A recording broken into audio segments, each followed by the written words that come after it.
Nivo, para esta primera tertulia de viernes del año 2025, en este 3 de enero. Voy con los saludos de manera formal. Ahora, primero empiezo por el anfitrión, Juan Grompone. ¿Cómo andás, Juan? ¿Todo bien? Todo bien, buen día para todos. Feliz año, vos.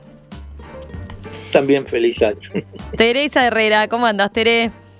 Muy bien, gracias. Feliz año, en serio, para la audiencia, para ustedes. Y bueno, que sea lo mejor. Y Raúl Coe. ¿Cómo estás, Raúl? ¿Todo bien? Encantado de estar con todos ustedes. Feliz año para la audiencia y para todos. Esta audiencia que nos acompaña por estas fechas es la más fiel, ¿no? La más fiel, es el núcleo duro. Raúl, viejo conocido de la casa, no precisa mucha presentación, pero también lo escuchan de tarde en Hijos de Punta. Y lo tuvimos el lunes, ¿no? Hablando ahí de cómo tenemos que retomar después esa charla de cómo se estaba preparando, con qué esperaba Punta del Este a los turistas, por ejemplo, en esta temporada, qué novedades había, qué movidas, qué tendencias. Bueno, vamos a retomar esa charla en cualquier momento que nos quedó pendiente. Vamos ahora al primer tema que tenemos para discutir hoy.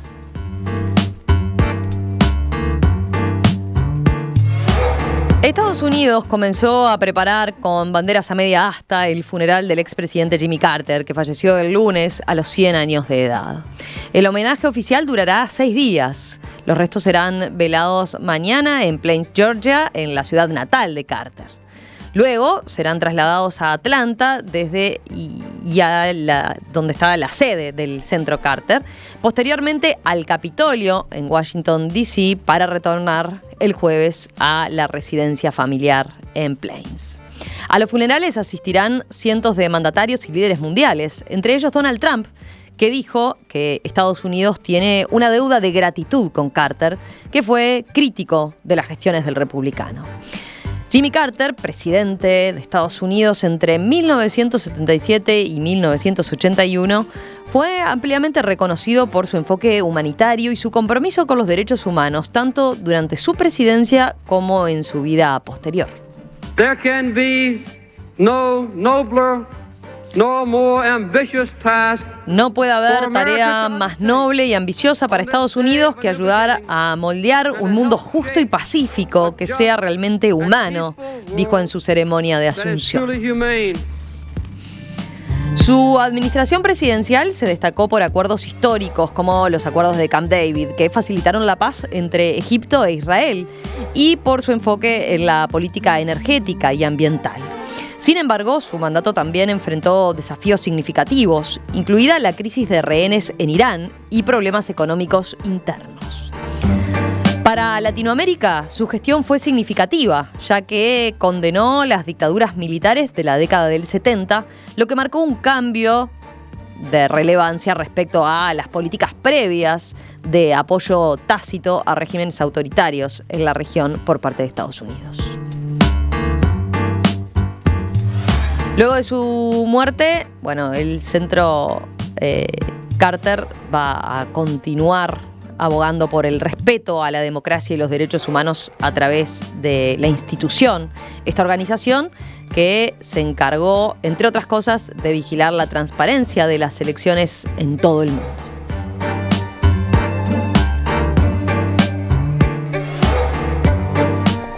Bueno, nos faltaba hacer esta especie de obituario, pero dedicarle sin duda unos minutos a la figura de Jimmy Carter. ¿Quién quiere empezar? ¿Quién está para romper el hielo? Dale, Juan. Bueno, Carter fue un gran presidente de Estados Unidos, solamente que tenía mala suerte, no tuvo mala suerte. Era un demócrata del sur, yo diría es al estilo de Jefferson, un continuador de Jefferson, de los grandes demócratas del sur. En su presidencia ocurrieron hechos importantes. Bueno, la paz entre Egipto e Israel no fue poca cosa, porque hasta el día de hoy continúa, ¿no? Es decir, fue un legado histórico. Existe hoy la misma Egipto e Israel tienen esa paz. Firmó el Tratado SALT II de limitación de armas atómicas con la Unión Soviética, que era, fue en el momento que se trataba de disminuir la construcción de armas atómicas y llegar a un acuerdo con la Unión Soviética, que era el principal fabricante opuesto a Estados Unidos. Firmó el Tratado del Canal de Panamá, por el cual USA lo devolvía. Es decir, tratamos en la tertulia pasada, si no fue la del viernes anterior. Sí, creo que fue la del viernes anterior, ¿no? Estoy jugando de memoria, bueno, pero... El Canal de Panamá, Estados Unidos lo devolvió por el tratado que firmó Carter. Que firmó Carter.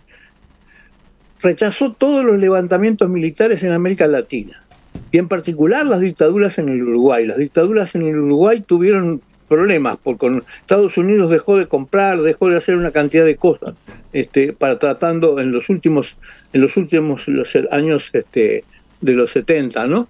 Que fue significativo y fue un alivio pensar que Estados Unidos era opuesto a la dictadura uruguaya. Bueno, la mala suerte fue la revolución teocrática en Irán. No fue una mala suerte para él, fue una mala suerte para el planeta. La revolución teocrática de Khomeini, que me voy a referir en el segundo tema también, tomó rehenes norteamericanos y Carter falló en ese rescate, ¿no? Hizo todo lo posible para rescatar a esos rehenes que habían tomado norteamericanos de la embajada. Y murieron 8 soldados, ¿no? 8 soldados claramente perder las elecciones. Y yo recuerdo claramente aquel verano que estaba en Piriápolis, en los primeros días de enero, en que eran los últimos días de la presidencia de Carter, que hasta el último día de la presidencia estuvo peleando por el rescate de esos prisioneros y sin lograrlo, ¿no? Es decir, inclusive me imagino que tal vez los republicanos hayan influido de alguna manera para lograr eso. Bueno, como expresidente fundó el Centro Carter para promover los derechos humanos, y esto le valió un merecido Premio Nobel de la Paz, cosa que que otros presidentes norteamericanos recibieron, pero que no merecerían. Por ejemplo, Theodore Roosevelt recibió uno, y Barack Obama notoriamente recibió uno. Creo que el único de los 3 presidentes otros que recibieron un Premio Nobel de la Paz fue Wilson, Wilson por la fundación de la Sociedad de las Naciones. De modo que hasta tiene este reconocimiento internacional como hombre de paz y de concordia. ¿Los demás? Dale, Tere. Bueno, yo primero decir que como persona de edad que vivió las dictaduras, la actitud de Carter fue como un soplo de esperanza y de vida para América Latina, ¿no? Uh-huh. El hecho de que Estados Unidos modificara su política incluso, todos sabemos a partir de los archivos posteriores y todo lo demás lo que fue el Plan Cóndor con el aval de Estados Unidos y todo lo demás. En realidad, para quienes vivimos toda esa etapa, el advenimiento de Carter y su cambio de política fue, bueno, como una bocanada de aire fresco, claro, que nos gratificó mucho y en realidad a partir de ahí una siempre vio a Carter como el tipo que aparecía además cuando, no sé, el conflicto en Haití,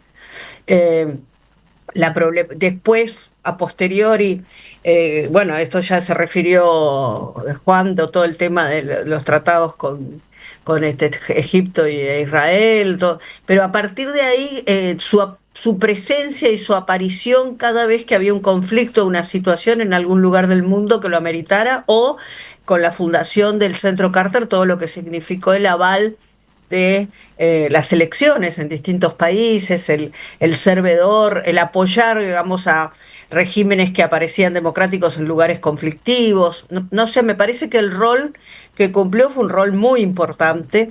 Y una nota de color, en todo caso, yo di clase en Georgia, uh-huh, en la universidad, y era un tipo muy venerado, ¿no? Es decir, yo estuve ahí en el 2006, 2007 y realmente la gente lo mencionaba, lo nombraba todo el tiempo. Era como, digamos, el ídolo político de su zona, en un país y en un lugar donde en realidad la política incide poco. Entonces era todavía mucho más interesante poder ver cómo él sí había logrado calar en sus conciudadanos, ¿no? Así que bueno, me parece que es muy merecido el homenaje y creo que se distingue bastante del resto de sus congéneres presidentes de Estados Unidos en cuanto a su rol y a su ideología, ¿no? Raúl. Ustedes saben que yo tengo algunos añitos menos y entonces para mí Jimmy Carter es más legado que una presencia firme. No obstante, de alguna manera hay un consenso que nadie discute de que el periodo de presidencia de Carter y luego su accionar posterior, sin lugar a dudas, implicaron un liderazgo que fue ético y que fue humanista, evidentemente como de tender puentes, de buscar paz. Bueno, y eso, repasándolo para esta charla de hoy, me hizo pensar en otras cosas también. Me hizo pensar en que pareciera que, trayéndolo a la actualidad, estamos viviendo un periodo histórico en el cual pareciera que los países centrales, que los países que más pesan en el escenario mundial, están prefiriendo liderazgos mucho más basados en el individualismo y en el pragmatismo. Uh-huh. Corren vientos de individualidad y pragmatismo en muchos de los países centrales. Y me parece que vale la reflexión de si a futuro habrá alguna vez nuevos espacios para liderazgos en países poderosos de individuos de línea humanista y de línea de paz y de ética. Y en esa dirección de pensamiento estuve justamente reflexionando acerca de que es notorio que hay nuevas generaciones hoy, menores que yo y muy menores que yo también, que muestran estar desarrollando una sensibilidad bastante interesante sobre un montón de temas, sobre temas de, por ahora de repente, sostenibilidad climática o de pronto derecho de minorías o de pronto salud mental, pero hay otros intereses y hay otras valoraciones hacia los líderes en esas generaciones. Tal vez no en la mía, tal vez no en alguna generación para arriba y para abajo, pero sí me parece que puede estar naciendo una nueva capa de individuos que tal vez en el mediano plazo hagan que el péndulo oscile para el otro lado y aparezca el espacio de preferir liderazgos éticos o más bien sensibles a la mirada de otro. Capaz que el tipo de liderazgo de Carter, que no fue tan entendido en su tiempo y que termina perdiendo las elecciones frente a un pragmático como Reagan, que sí moldeó mi infancia con una mirada bastante bipolar del mundo y una exacerbación de las diferencias, ¿no? Pero capaz que ese estilo de liderazgo estaba adelantado a su tiempo y tiene un revival en unos años. No sé si se entendió la línea de lo que quise decir. Bien interesante. ¿Y para dónde sacaste la discusión sobre Carter? Me gustó. No sé, a ver qué dicen Tere y Juan sobre eso, sobre tu enfoque en particular. Yo lo veo bastante difícil, ¿no? Yo también. Sí, Raúl planteó el tema. No quiere decir que sea optimista necesariamente. Difícil para Sagitario, dice el horóscopo, ¿no? A ver, Juan, ¿qué ibas a decir? ¿Por qué lo ves difícil? Bueno, ¿No ves otro tipo de humanismo que se vea reflejado en esas otras, o que por lo menos cale y se vea, pueda, o sea, otro liderazgo que pueda concitar esos otros tipos de sensibilidades que hoy se reflejan de otra manera? Bueno, pensando en que el próximo presidente es Trump, vuelve a ser Trump, y que es directamente lo opuesto a todo lo que hizo Carter. Es decir, creo que no va a ser fácil salir. Y pensando en el presidente saliente de Estados Unidos, que era un demócrata, pero que no bueno, no podía con nada, ¿no? Era un pobre sustituto de un presidente. Y con él podía. Sí, por eso, sí. No sé, es difícil. Además, es muy curioso esto porque siempre históricamente se ve el sur de los Estados Unidos como una zona retrógrada, esclavista, y la parte progresista es el norte, ¿no? Y es decir, los republicanos del norte son los progresistas, y su máximo progresista fue Lincoln, sin duda, no me cabe duda. Pero hay que pensar en los grandes demócratas del sur, y por eso quiero recordar a Jefferson, que es el número uno de los hombres. Es decir, yo lo considero el mayor político del siglo XVIII, ¿no? y XIX, ¿no? Y comienzos del XIX. Es decir, es difícil que renazcan esa estirpe de la cual Carter es un digno de sucesor, ¿no? Bueno, yo creo que esto que plantea Raúl es un tema, digo, es decir, lo que está haciendo Raúl es decir, bueno, a ver, los liderazgos hacia adelante, cómo se proyectan, cómo se dan. Es difícil poder hipotetizar un futuro venturoso en esto, ¿no? Porque, como marcaba muy bien también Juan, si uno mira el panorama, dice, bueno, ¿quién, dónde, cómo? No aparecen liderazgos de ese perfil, por lo menos en el corto y mediano plazo, que uno vea y conozca, sobre todo en los países centrales, ¿no?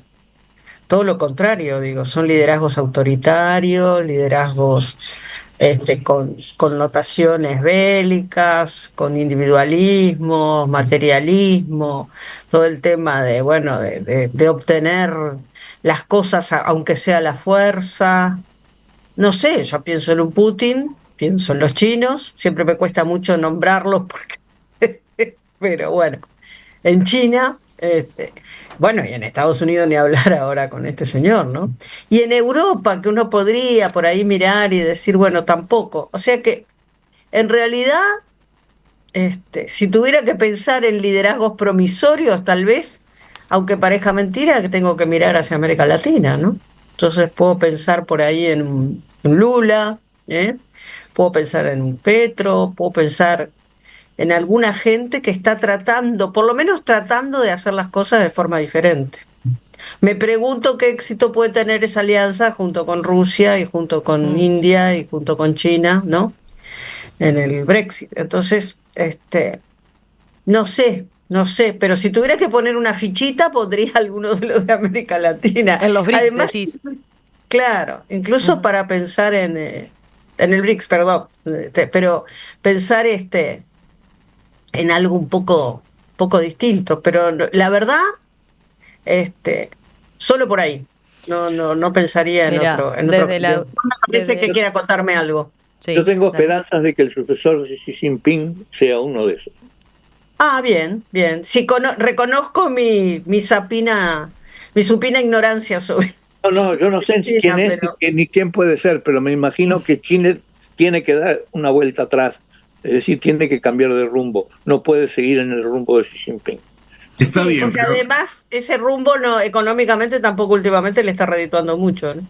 Claro. está bien, pero yo lo que planteo es esto. Vamos a mirarlo con una mirada mucho más holística. Sin hablar de los liderazgos actuales y sin entrar en polémica sobre los que hoy están en el tapete como potenciales líderes de mediano plazo.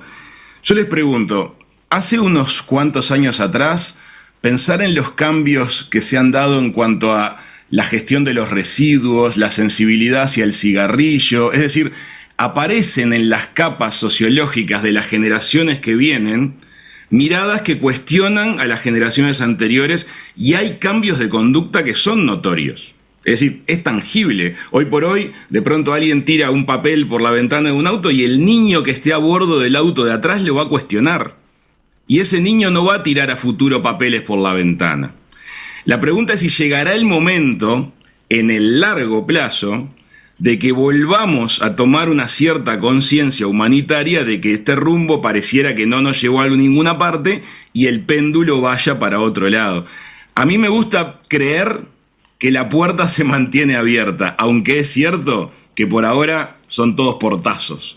Pero le pongo una ficha a esas generaciones que de repente están bastante por debajo de la nuestra y que de repente prefieren un mundo que sea más basado en una coherencia, en valores de sostenibilidad, de justicia social, de inclusión, porque va a llegar el momento en que esto se sature también. Ahora, por otro lado, es cierto, el conglomerado de redes sociales, todo tiende al individualismo, al sálvese quien pueda. Por ahora es así. Lo comparto plenamente con ustedes y vaya que lo sufro y me preocupa. Pero quiero pensar que no está todo perdido todavía. No, a ver, yo tampoco pienso que está todo perdido. Siempre jorobo y digo que soy feminista, porque soy una persona con esperanza, si no, no podría ser feminista, ¿no? Ahí tenés una. Claro, ¿verdad? Y todo el movimiento feminista tiende a eso también, a una equidad, ¿no?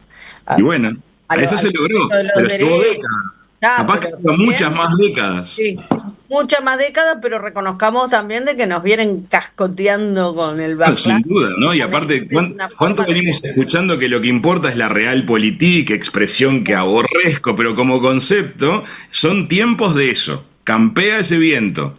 Pero, quién sabe lo que nos puede... Capaz que llega el momento en que Carter se vuelva a poner de moda. Ojalá.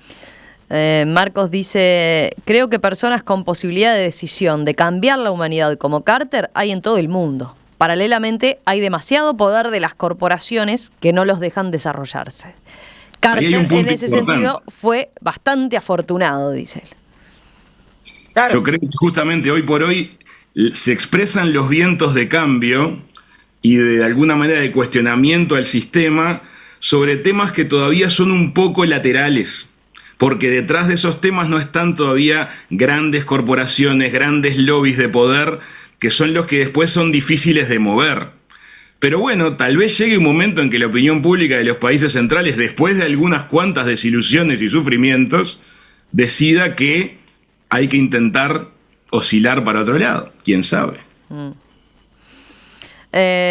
Vuelvo con algún mensaje más en torno a la propia figura de Carter. Sergio mandaba, y es un mensaje que apareció en más de una oportunidad desde que dimos la noticia del fallecimiento de Carter. Dice Sergio, el presidente Carter actuó en forma ejemplar defendiendo los derechos humanos, en particular en los tiempos de dictadura uruguaya. Merece que alguna calle o plaza, por ejemplo en Montevideo, lleve su nombre. Lo cito porque había varios mensajes que decían, bueno, acá no le fuimos suficientemente gratos o nunca se le reconoció el rol que él jugó en ese cambio de visión de Estados Unidos respecto a lo que eran las dictaduras latinoamericanas cuando él llega al gobierno, ¿no?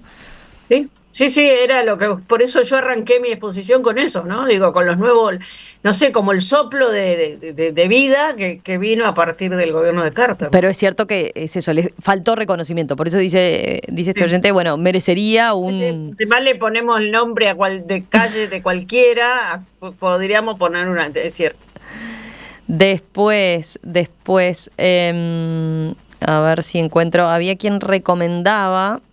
Concretamente, en este caso, Nacho dice que hay un documental llamado The Man of Plains sobre una gira presentando un libro acerca del conflicto en Medio Oriente que está muy bueno y nos muestra la gran persona que era Carter.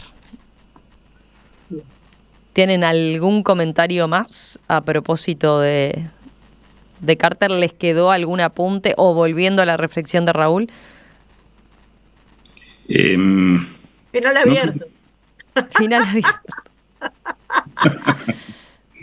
Bueno, a mí me gustaría que, hablando de lo que mencionaba Teresa acerca del nomenclátor, perdón, el oyente acerca del nomenclátor, yo no soy muy pro cambios del nomenclátor, pero lo que sí me gustaría es que las cosas que las ciudades tienen con cierto nombre o con cierta relevancia para homenajear a alguien, las cuidáramos. ¿Alguno ha recorrido recientemente la Avenida de las Américas repasando las pequeñas esculturas de los próceres de América que le dan su nombre a la avenida? sobre ese tipo de detalles tendríamos que incidir. Están...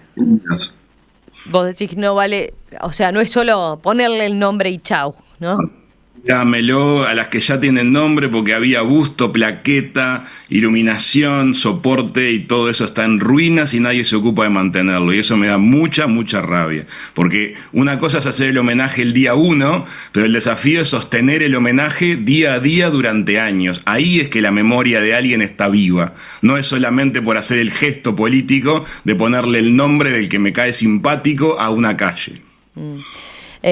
Volviendo a lo que es la trayectoria, ¿no? La figura de Carter, realmente llama la atención o es absolutamente admirable de la forma que se mantuvo activo, ¿no?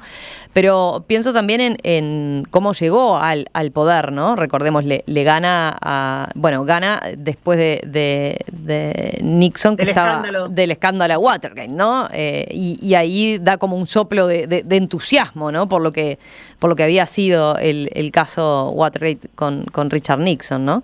Y ahí hay reportes que hablan de que, bueno, por ejemplo, claro, era un presidente de uno de los estados del sur, o por lo menos viniendo de Georgia, y Washington D.C. a veces no es del todo amable, ¿no? Con ese tipo de figuras, ¿no?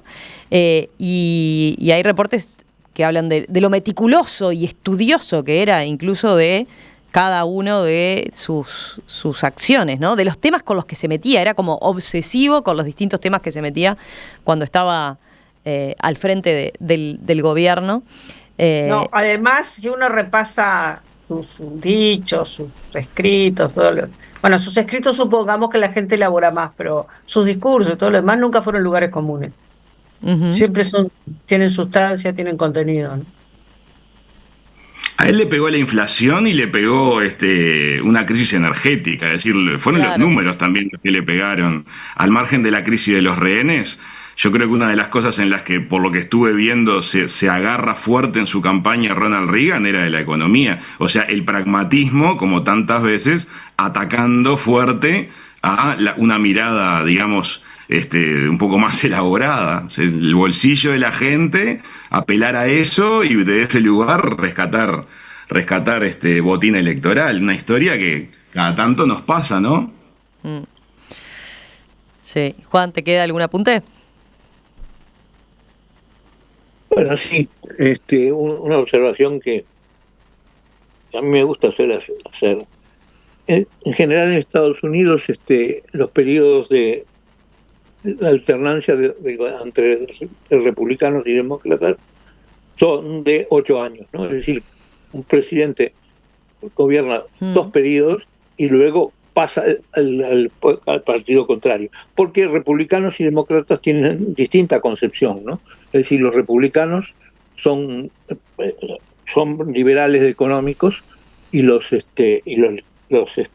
demócratas se preocupan más del bienestar social, ¿no? Entonces esa alternancia es prácticamente obligatoria. Y eso es uno de los casos en que se rompe la alternancia. Es decir, se rompió la alternancia porque lógicamente, o siguiendo la alternancia, debiera haber sido reelecto Jimmy Carter, ¿no? Para cumplir con su segundo periodo. Eso se alteró en ese momento. Del mismo modo que se alteró ahora, cuando ahora hemos pasado a que han tratado todas las veces, ha cambiado todas las veces el partido del gobierno, ¿no? Es decir, yo sé que pienso que es una señal de lo que hace tiempo vengo detectando como la decadencia del imperio americano. Es decir, que de alguna hermosa película.